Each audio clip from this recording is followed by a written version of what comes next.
मी मधुरा प्रभू. मी हा class 9वीत join केला आणि तेव्हा मी तेवढी कॉन्फिडंट नव्हती आणि सगळ्यात पहिलं मला आवडलं ते म्हणजे संस्कृत, कारण 8वीत माझं संस्कृत बिलकुल चांगलं नव्हतं. फाटक सरांमुळे ते खूप छान झालं आणि पेपर पण खूप छान गेला 10वीत.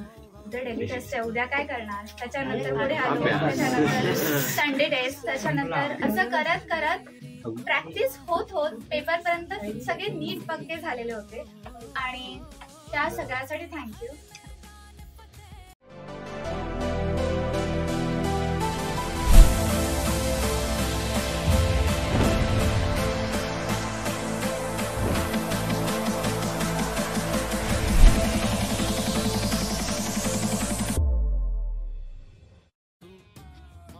मी मधुरा प्रभू. मी हा क्लास 9वीत जॉईन केला आणि तेव्हा मी तेवढी कॉन्फिडंट नव्हती आणि सगळ्यात पहिलं मला आवडलं ते म्हणजे संस्कृत, कारण 8वीत माझं संस्कृत बिलकुल चांगलं नव्हतं. फाटक सरांमुळे ते खूप छान झालं आणि पेपर पण खूप छान गेला 10वीत.